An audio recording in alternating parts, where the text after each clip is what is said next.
Good morning students.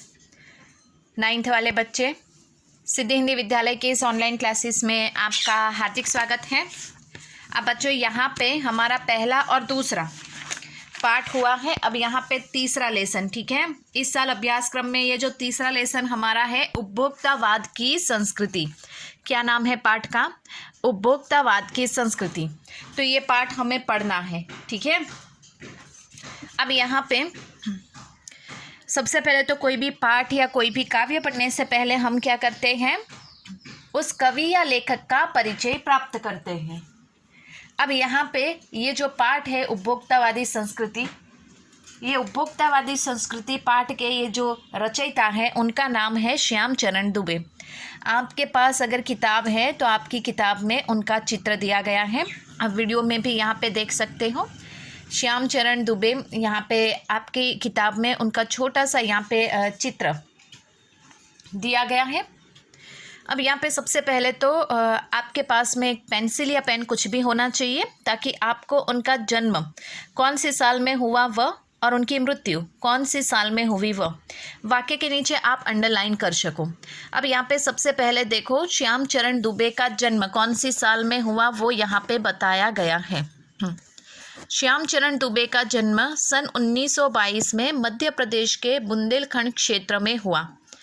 उन्होंने नागपुर विश्वविद्यालय से मानव विज्ञान में पीएचडी की। वे भारत के अग्रणी यानी कि बहुत बड़े एक प्रख्यात समाज वैज्ञानिक रहे। उनका देहांत वो भी साल यहाँ पे दी गई है।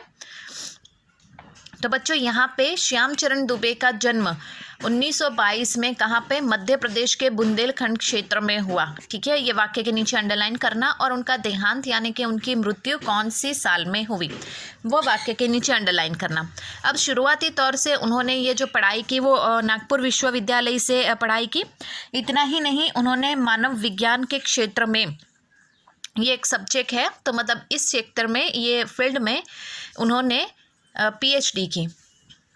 और वो एक भारत के बड़े से बड़े एक वैज्ञानिक के रूप में हमारे सामने आए।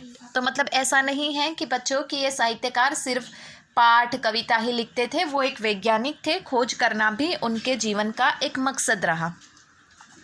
अब यहाँ से थोड़ा और आगे बढ़ते हैं बच्चों।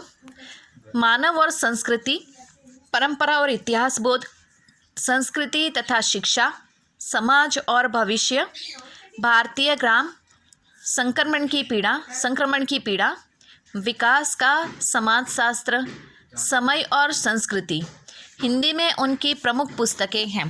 तो मतलब बच्चों हम इससे अंदाज़ा लगा सकते हैं यहाँ पे कि ये जितने भी मैंने आपको नाम बताए, आपकी किताब में जितने भी नाम छपे हैं, ये सारी की सारी पुस्तकें हैं, किताबें हैं। किसने लिखी है? श्याम चरण दुबे।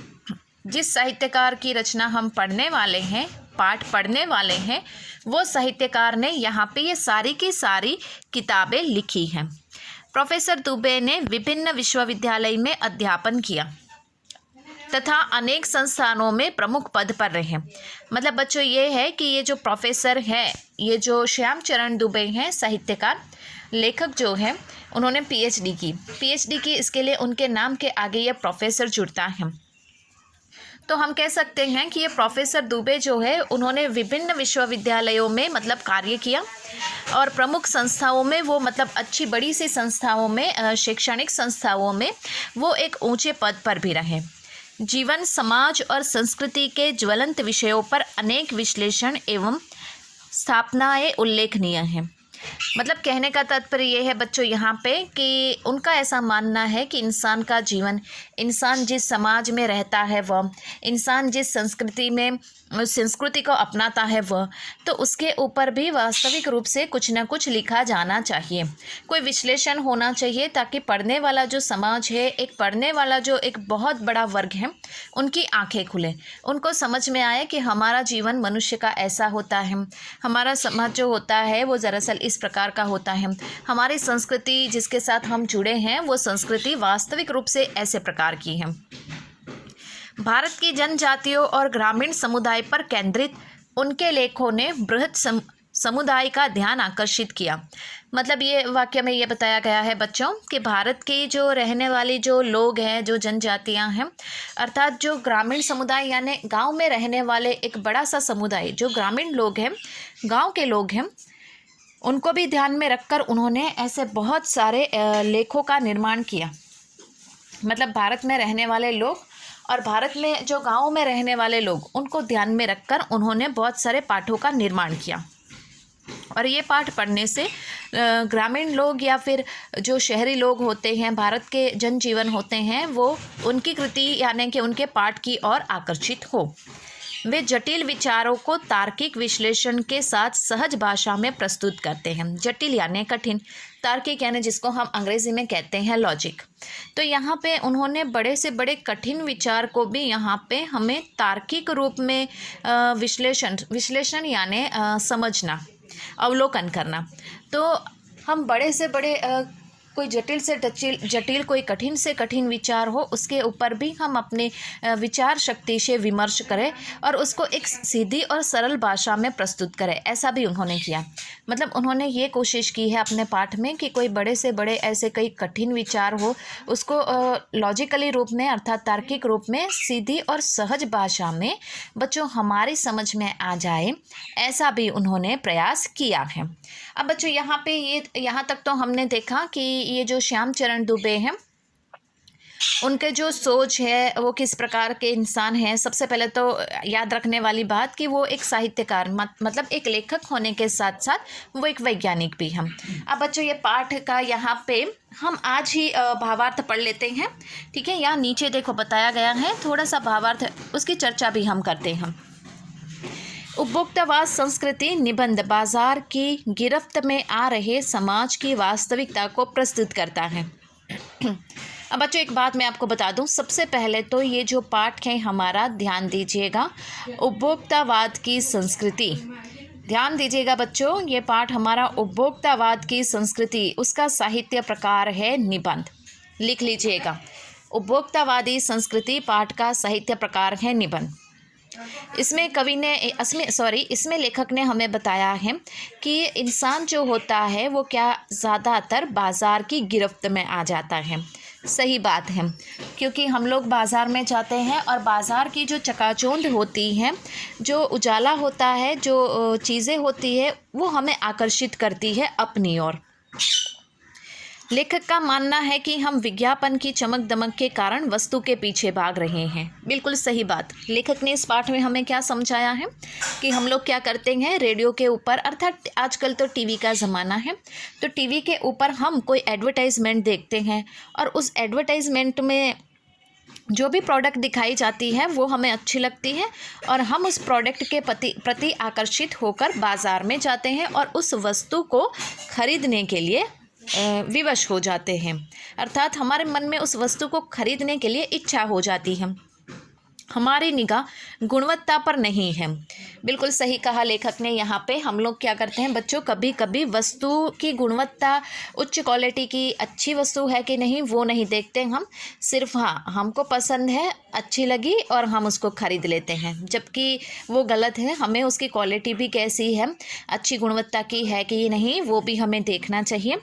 संपन्न और अभिजन वर्ग द्वारा प्रदर्शनपूर्ण जीवन शैली अपनाई जा रही है। लेखक की ये बात भी सही है। एक बहुत बड़ा समाज का एक वर्ग है जो मतलब जिसको हम पैसे वाले लोग कहते हैं। ये पैसे वाले संपन्न लोग क्या करते हैं, कभी कभी ऐसा दिखावे के लिए जो भी वस्तु खरीदते हैं तो उसमें कभी कभी वो उनकी जो जीवन शैली होती है वो प्रदर्शनकारी, मतलब दिखावा करने के लिए वो महंगी से महंगी चीज़ भी खरीद लेते हैं, जिसे सामान्य जन भी ललचाई निगाहों से देखते हैं। बिल्कुल सही बात लेखक ने यहाँ पे बताई कि जैसे कि कोई पैसे वाले लोग हैं, बहुत ही महंगी चीज़ उन्होंने खरीद ली, लेकिन वही चीज़ कोई मध्यम वर्गीय परिवार के लोग नहीं खरीद पाते हैं, तो ऐसे बाज़ार में जाते समय उस वस्तु को ललचाई हुई निगाहों से देखते हैं। ये सभ्यता के विकास की चिंतनजनक बात है। अर्थात ये जो यहाँ पे हम जिस सभ्यता संस्कृति की बात कर रहे हैं, तो हमें जिस समाज में रहते हैं, जिस दुनिया में रहते हैं, हम कहते हैं कि दुनिया का विकास हुआ, लेकिन ये दुनिया का विकास थोड़ा चिंताजनक बन जाता है, जिसे उपभोक्तावाद ने परोसा है। उपभोक्तावाद जैसे कि यहाँ पे जो कंपनी प्रोडक्ट बनाती है उन्होंने ये सब हमारे सामने परोस कर रखा है।